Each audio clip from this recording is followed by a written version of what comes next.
ಪ್ರೀತಿಯುಳ್ಳ ದೇವಜನರೇ, ನಿಮ್ಮೆಲ್ಲರಿಗೂ ಬೇಗನೆ ಬರಲಿಕ್ಕಿರುವ ಯೇಸು ಕ್ರಿಸ್ತನ ನಾಮದಲ್ಲಿ ವಂದನೆಗಳು. ಶಾಲೋಮ್, ನಿಮಗೆ ಸಮಾಧಾನವಾಗಲಿ. ಈ ದಿನ ದೇವರ ವಾಕ್ಯದ ಧ್ಯಾನಕ್ಕಾಗಿರುವಂಥ ವಿಷಯ ಎಚ್ಚರಿಕೆಗೆ ಕಿವಿಗೊಡು.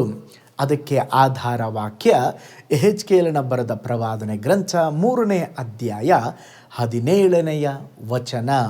ನರಪುತ್ರನೇ, ನಾನು ನಿನ್ನನ್ನು ಇಸ್ರಾಯೇಲ್ ವಂಶದವರ ಮೇಲೆ ಕಾವಲುಗಾರನಾಗಿ ನೇಮಿಸಿದ್ದೇನೆ. ಹೀಗಿರಲು ನನ್ನ ಬಾಯಿಂದ ಹೊರಡುವ ಮಾತನ್ನು ಕೇಳಿ ನನ್ನ ಪರವಾಗಿ ಅವರನ್ನು ಎಚ್ಚರಿಸು. ದೇವರು ಇಲ್ಲಿ ಯೆಹೆಜ್ಕೇಲನನ್ನು ಒಂದು ಕಾವಲುಗಾರನಾಗಿ ನೇಮಿಸಿದ್ರಿ.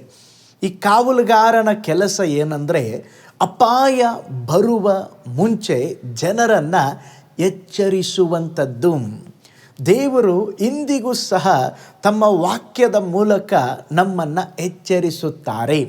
ಕೆಲವು ಸಾರಿ ಸೇವಕರ ಮೂಲಕ, ವಾಕ್ಯದ ಮೂಲಕ, ಪ್ರವಾದಿಗಳ ಮೂಲಕ, ಪವಿತ್ರಾತ್ಮನ ಪ್ರೇರೇಪಣೆ ಮೂಲಕ ದೇವರು ನಮ್ಮನ್ನು ಒಂದೊಂದು ದಿನವೂ ಎಚ್ಚರಿಸುತ್ತಾರೆ.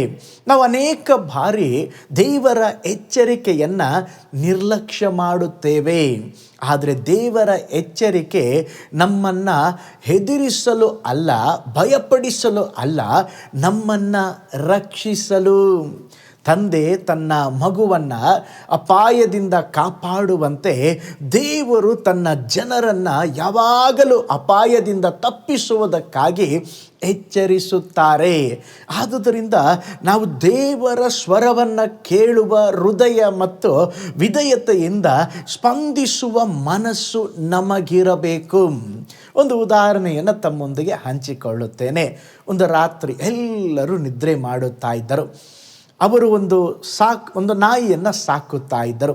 ಇದ್ದಕ್ಕಿದ್ದಂತೆ ಆ ಸಾಕು ನಾಯಿ ಜೋರಾಗಿ ಕೂಗಲು ಆರಂಭಿಸಿತು.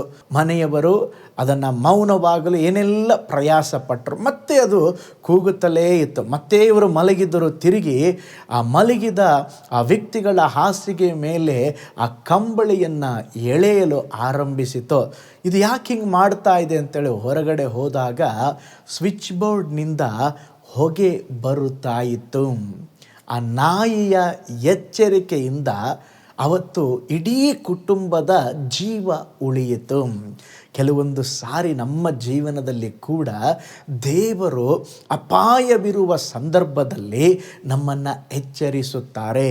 ಮಗಳೇ, ಅಲ್ಲಿಗೆ ಹೋಗಬೇಡ, ಅಲ್ಲಿ ಕೆಲಸ ಮಾಡಬೇಡ, ಪ್ರಾರ್ಥನೆ ಮಾಡು, ಪಾಪದಿಂದ ದೂರವಿರು, ಶೋಧನೆಯನ್ನು ಗೆಲ್ಲು. ಆದರೆ ನಾವು ಆ ಎಚ್ಚರಿಕೆಗೆ ನಾವು ಕಿವಿಗೊಡದೆ ಇದ್ದರೆ ನಮ್ಮ ಜೀವಿತ ನಾಶನಕ್ಕೆ ಹೋಗಿಬಿಡುತ್ತದೆ. ಆದರೆ ದೇವರು ಪವಿತ್ರಾತ್ಮನ ಮೂಲಕ ನಮ್ಮೊಳಗಡೆ ಎಚ್ಚರಿಸುವ ಸಣ್ಣ ಧ್ವನಿಯನ್ನು ಸಹ ನಾವೇನು ಮಾಡಬಾರ್ದಂತ ಹೇಳಿದ್ರೆ ತಾತ್ಸಾರ ಮಾಡಬಾರದು. ಆ ಧ್ವನಿಗೆ, ಸ್ವರಕ್ಕೆ ಕಿವಿಗೊಡಬೇಕು. ದೇವರೇ, ನೀವೇನು ಹೇಳ್ತೀರೋ ಅದನ್ನು ಮಾಡುತ್ತೇನೆಂಬುದಾಗಿ ನಾವು ಹೇಳಬೇಕು. ಇಲ್ಲ, ನಂತರ ನೋಡೋಣ, ಇದೇನು ದೊಡ್ಡ ವಿಷಯವಲ್ಲ, ಈಗ ಸಮಯ ಇಲ್ಲ ಎಂಬುದಾಗಿ ದೇವರ ಎಚ್ಚರಿಕೆಯನ್ನು ನಿರ್ಲಕ್ಷಿಸಿದರೆ ಅದು ನಮ್ಮ ಜೀವನಕ್ಕೆ ಅಪಾಯವನ್ನು ತಂದೊಡ್ಡಬಹುದು. ಇಂದು ದೇವರು ನಮಗೆ ಹೇಳುತ್ತಿದ್ದಾರೆ, ಮಗನೇ, ಮಗಳೇ, ನನ್ನ ಎಚ್ಚರಿಕೆಯ ಮಾತನ್ನು ಕೇಳು. ಸ್ತೋತ್ರ. ದೇವರು ನಮ್ಮನ್ನು ಎಚ್ಚರಿಸುವಾಗ ಆ ಎಚ್ಚರಿಕೆಯ ಮಾತನ್ನು ಕೇಳಿ ಅವರಿಗೆ ವಿಧೇಯರಾಗಿ ನಾವು ಜೀವಿಸೋಣ. ನಿಶ್ಚಯವಾಗಿ ಆಗ ನಮ್ಮ ಜೀವಿತ ಆಶೀರ್ವಾದವಾಗಿರುತ್ತದೆ. ಕಣ್ಗಳನ್ನು ಮುಚ್ಚೋಣ, ಪ್ರಾರ್ಥನೆ ಮಾಡೋಣ. ಪರಲೋಕದಲ್ಲಿ ವಾಸ ಮಾಡುವ ನಮ್ಮ ತಂದೆಯಾದ ದೇವರೇ, ಈ ಸುಂದರವಾದ ಸಮಯಕ್ಕಾಗಿ ನಿಮಗೆ ಸ್ತೋತ್ರಪ್ಪ. ಈ ದಿನ ನಮ್ಮೊಡನೆ ನೀವು ಮಾತನಾಡಿದ ಮಾತುಗಳಿಗಾಗಿ ಸ್ತೋತ್ರ ಅಪ್ಪ. ನಿನ್ನ ಜನರನ್ನು ಎಚ್ಚರಿಸುವುದಕ್ಕೆ ಅಪ್ಪ ನಿಮ್ಮ ಪ್ರವಾದಿಯಾದ ಯೆಹೆಜ್ಕೇಲನನ್ನು ಒಂದು ಕಾವಲುಗಾರನಾಗಿ ಇಟ್ಟಿದ್ರಿ ಸ್ವಾಮಿ. ಇವತ್ತಿಗೆ ಕೂಡ ನಿನ್ನ ಜನರನ್ನು ನೀವು ಎಚ್ಚರಿಸುವಂಥ ದೇವರು.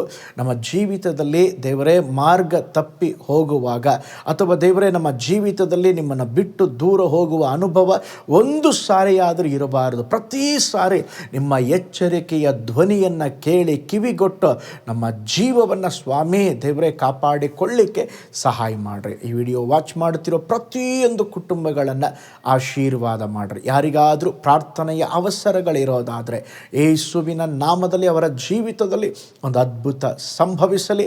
ದೇವರೇ ಸ್ತೋತ್ರ. ಈ ದಿನವೆಲ್ಲ ಆಶೀರ್ವಾದವಾಗಿರಲಿ. ನಮ್ಮ ಪ್ರಾರ್ಥನೆ ಕೇಳಿದ ಪ್ರೀತಿಗಾಗಿ ಸ್ತೋತ್ರ, ಯೇಸುವಿನ ಹೆಸರಿನಲ್ಲಿ ತಂದೆಯೇ, ಆಮೇನ್.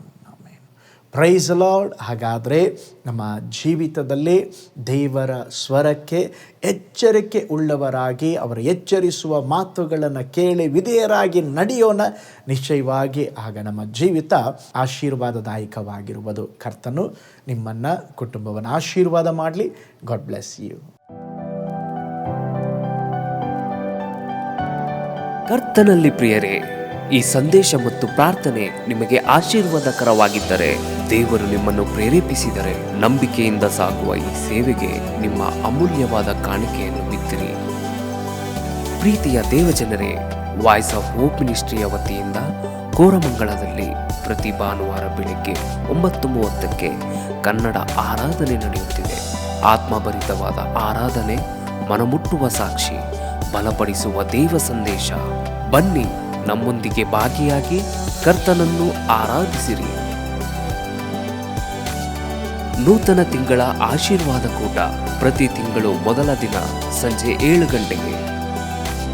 ಪ್ರತಿ ತಿಂಗಳು 2ನೇ ಶನಿವಾರ ಬಿಡುಗಡೆ ಉಪವಾಸ ಪ್ರಾರ್ಥನೆ ಕೂಟ ಬೆಳಿಗ್ಗೆ 10:30ಕ್ಕೆ.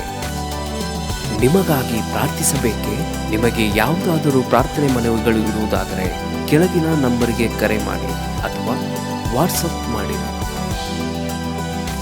ಈ ಆತ್ಮಿಕ ಸಂದೇಶಗಳು ನಿಮಗೆ ಆಶೀರ್ವಾದಕರವಾಗಿದ್ದರೆ ಲೈಕ್ ಮಾಡಿರಿ.